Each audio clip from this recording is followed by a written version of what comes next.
Welcome to Working Man Wisdom Episode 9, How to Handle Lazy Larry and Break Room Brenda Without Losing Your Fire. You ever bust your tail all day while Lazy Larry or Break Room Brenda floats through another shift without breaking a sweat? Yep, we've all been there, and it grinds on you. Let's talk about something that doesn't show up in the job description, working alongside someone who just plain doesn't care. They're not awful enough to get fired. They show up on time. They might even crack a joke or two in the break room. But when it's time to actually work, they vanish like a ghost in steel-toed boots. We'll call them Lazy Larry or Break Room Brenda. You know the type, always standing near the action, but never really in it. Just enough effort to not get written up, but never enough to lift the team. And if you're someone who takes pride in pulling your weight, it wears on you. Let's be real. It's frustrating. Really frustrating.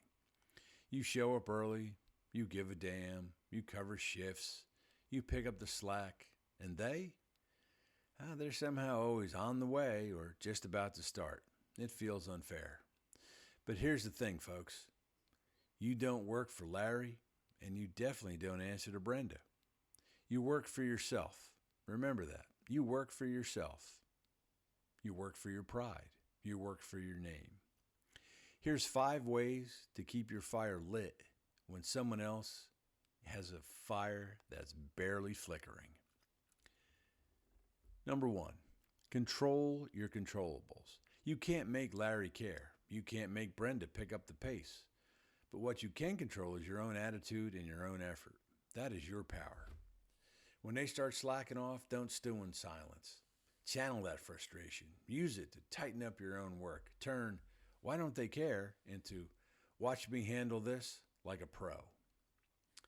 2, speak through your consistency. You don't have to make a scene. You don't have to tattle. But every time you show up, work hard and stay locked in. Your coworkers will notice. So will your boss. Whether they say it or not, they'll notice. Your consistency becomes quiet leadership.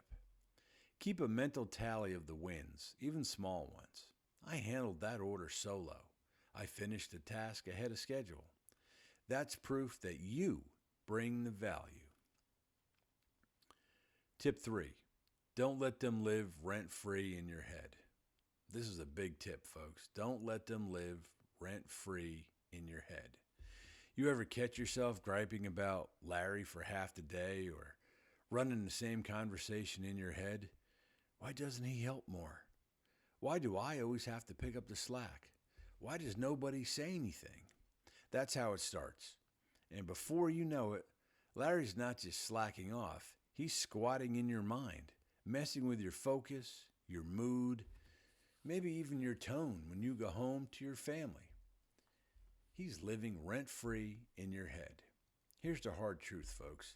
The more you complain about someone who won't change, the more power you give them. You give away your power. Every time you vent about Break Room Brenda to your buddy, every time you replay her latest stunt during lunch, she's living rent-free in your head, and she's not even paying with the effort. When you feel that frustration building, stop and say to yourself, they are not worth my peace. I've got work to do, and that's it, your peace. Shift your energy to the task at hand. Take a deep breath, grab some water, walk to the far end of the floor, whatever it takes to clear them out of your headspace. That frustration is normal, but you don't have to feed it. Don't get distracted by someone who isn't even trying. Tip 4, find others who care. Every workplace has a few grinders. Find them. Gravitate towards them. Encourage each other. That energy, it's contagious. Make a pact with a teammate. We handle our business no matter what. That camaraderie, well, that's rocket fuel. And document your work. Tip 5, document your work just in case. Let's be honest, sometimes Brenda's laziness does create extra work. Cover yourself. Keep a short list of what you handled that day. Doesn't have to be fancy, just a few bullet points in a notebook or an app. If the heat ever comes down, you've got your side of the story. And if you can, if you're able, if it's feasible, write down the date and time, the order number you were working on, the pick ticket number, something that would jog your memory about the incident months from now. Good record keeping can be invaluable. I don't know who said this quote that I'm about to read, but I saw it and it kind of resonated with me. Don't let someone else's laziness become your excuse to lower your standard. And then I also saw this quote inspired by Eric Thomas. You were not born to be average. Don't let someone else's average define your effort. Look, Brenda might never change. Larry might retire with a perfect attendance award and not a single drop of sweat on his brow. But you'll be known as the one who showed up, who stepped up, who didn't back down just because someone else sat down. That reputation, it'll follow you further than any raise ever will. If you've got a lazy Larry or a Break Room Brenda on your shift, drop a comment below. Tell me about them. Let your fellow workers know how you deal with it without losing your control.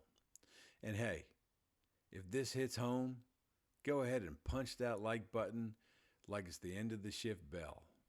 Subscribe and ring that bell so you don't miss the next episode of Working Man Wisdom. Hey, I'm the Working Man, and until tomorrow, take care.